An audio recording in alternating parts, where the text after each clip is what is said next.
नमस्कार शेतकरी मित्रांनो, पीक विम्याच्या संदर्भात काही जिल्ह्यांच्या अपडेट समोर निघून आलेले आहे.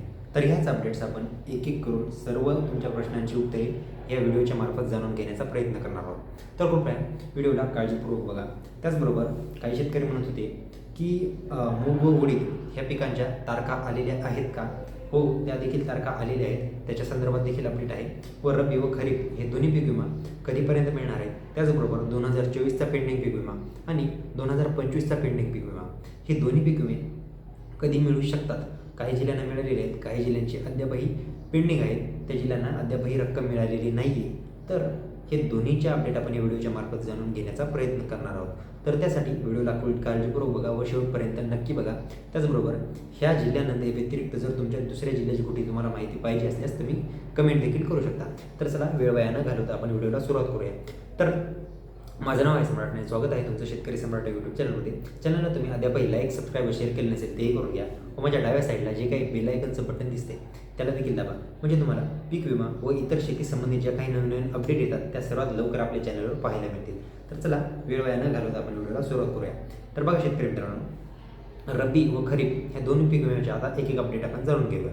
तर सर्वप्रथम आपण आता मराठवाड्यातले काही जिल्हे कव्हर करू. त्यामध्ये परभणी असेल, नांदेड असेल, वाशिम असेल, हिंगोली असेल, त्याचबरोबर विदर्भातला अकोला आणि यवतमाळ हे जिल्हे असतील. तर ह्या जिल्ह्यांमध्ये जवळपास 70% शेतकऱ्यांना पीक विम्याच्या रकमा प्राप्त झालेल्या आहेत.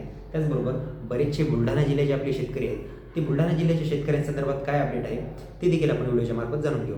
तर बघा, बुलढाणा जिल्ह्यामध्ये मेनली शेतकरी जे होते, ज्यांचे पीक विम्याचे स्टेटस अपडेट झाले होते, त्यांना रकमा देखील मिळाल्या. बरेच दिवस झाले मी चॅनलवरती काही अपडेट दिली नव्हती. तर तुम्हाला त्या अपडेटनंतर जर कोणाला पैसे मिळाले असतील पीक विम्याचे तर कृपया कमेंट करून नक्की सांगा.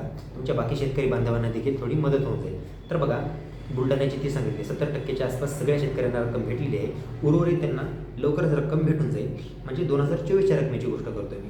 तर बघा, आणि 2025च्या अपडेटचं काय, ती अपडेट सर्वात महत्त्वाची आहे. म्हणजे 15 नोव्हेंबर रोजी म्हणजे काल पीक विम्याचं मूग व उडीद ह्या दोन पिकांची डेट्स आलेल्या होत्या. ह्या 15 तारखेनंतर अजून इथून समजा 20 ते 25 दिवस धरा.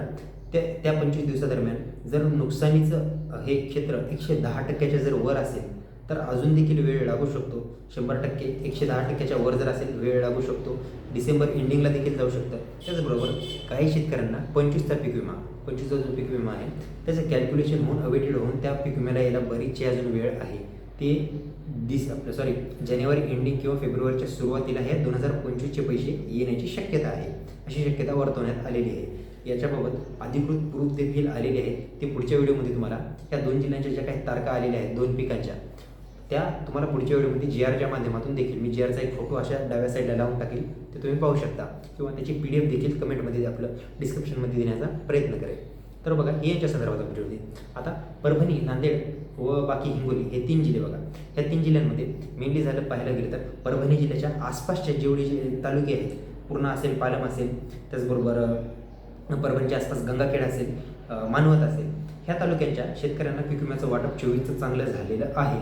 रक्कम किती भेटलेली आहे हे प्रत्येक तालुक्यानुसार जर तुम्हाला पाहायचं असेल ती वेळा नाही, मी पुढच्या व्हिडिओमध्ये तुम्हाला आणून देईल. तर बघा, ही परभणी जिल्ह्यासंदर्भात अपडेट. त्यानंतर नांदेड जिल्ह्याचं काय, नांदेड जिल्ह्याच्या देखील हदगाव तालुक्यामध्ये बऱ्याच शेतकऱ्यांच्या मार्फत आपल्याला कमेंट आल्या की आम्हाला ह्या दिवशी पीक विम्याचं वाटप झालेलं आहे. एक्झॅक्टली किती शेतकरी पेंडिंग राहिलेले आहेत ते देखील तुम्ही कमेंट करा. ज्यांना पीक विमा भेटला नाही आहे त्यांनी तर अवश्य कमेंट करा, म्हणजे आपल्याला अजून कळेल की कितीपर्यंत पीक विमा कोणत्या जिल्ह्याच्या कुठपर्यंत पोहोचलेला आहे, म्हणजे वाटप झालेलं आहे. ही होती ह्याच्या संदर्भात अपडेट. आणि 25च्या पीक विम्यासंदर्भात तुम्हाला थोडक्यात अपडेट दिलेली आहे. ह्याच्या व्यतिरिक्त अजून जी काही अपडेट येणार आहे, अजून जे काही तुम्हाला GR वगैरे पाहिजे असेल या दोन पिकांची, जे नुकसान भरपाईचे हे झालेले आहेत 15 तारखेला होणार होते, जवळपास बऱ्याचशा जिल्ह्यांचे झालेले आहेत. काही जिल्ह्यांचे अद्यापही पेंडिंग राहिलेले आहेत. पेंडिंग झाले की लगेच त्याची देखील दुसरी डेट येईल, ते तुम्हाला चॅनलच्या मार्फत कळवण्यात येईल. तर इथपर्यंत ही या जिल्ह्यांची माहिती होती. याच्या संदर्भात तुम्हाला अजून जर काही माहिती पाहिजे असल्यास व्हिडिओला जास्तीत जास्त कमेंट करा, लाईक करा व शेअर करा. अशीच माहिती घेऊन पुढच्या व्हिडिओमध्ये आपण नक्की भेटूया. तोपर्यंत नमस्कार.